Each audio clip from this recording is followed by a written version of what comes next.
Hello and good morning and welcome to this wonderful Sunday. And I hope that you're doing really well today. And really wanted to start off this morning with sharing a wonderful story. Now, before I get into the story, I entitled this particular sharing this morning, "Do you want to be a Porsche or a really old three-wheeler?" And it kind of epitomised what I was going to share with you today. So I'm going to start off with a story. As once upon a time, a long, long time ago, there was a gentleman in a small village in India, as the story goes.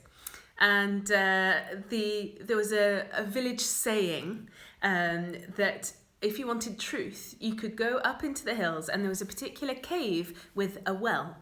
And when you went into that well and you could ask what would be whatever it is that you wish to know, and this voice would respond to you. So this young man kind of set out in, right, I'm going to find out all about truth.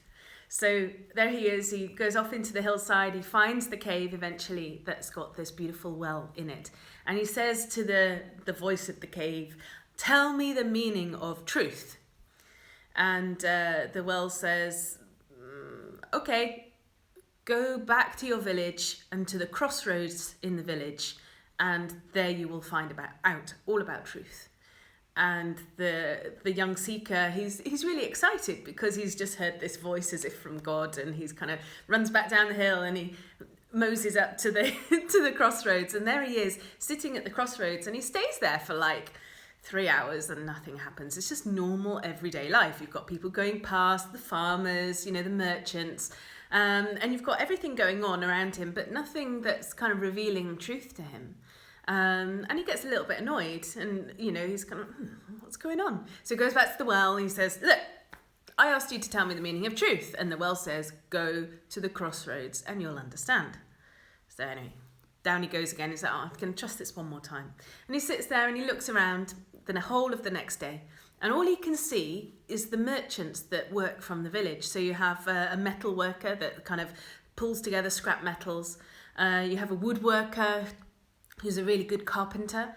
And on another corner, you've got like someone that deals with lots of different wires, like really thin wires.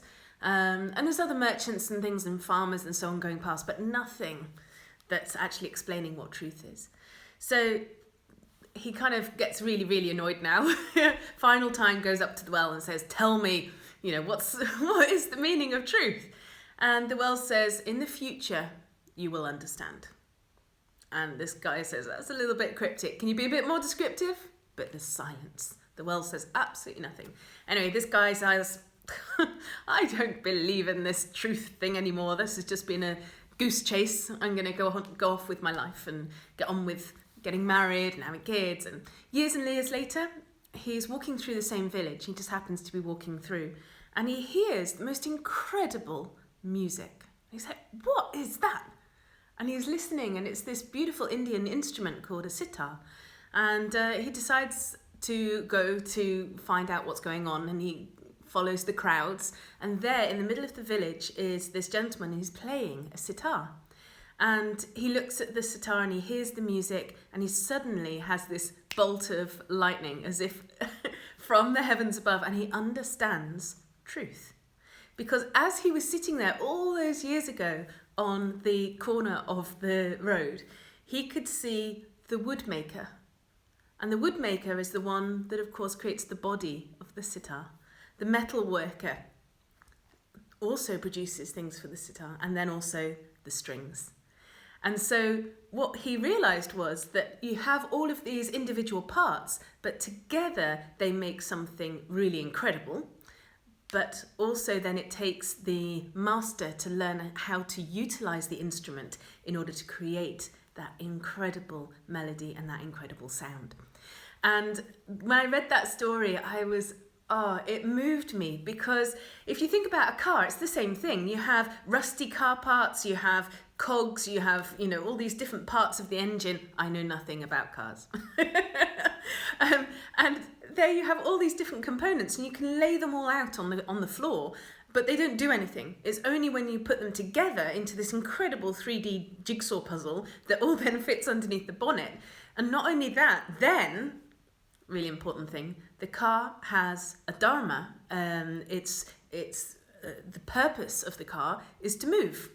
You know, it's not just to sit in your garage looking pretty. It actually is there to move.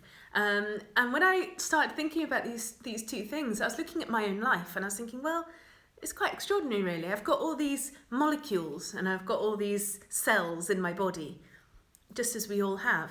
And individually, they're just all these little components. But when they are put together, that's when something magical can unfold. That's where you actually live your life of purpose.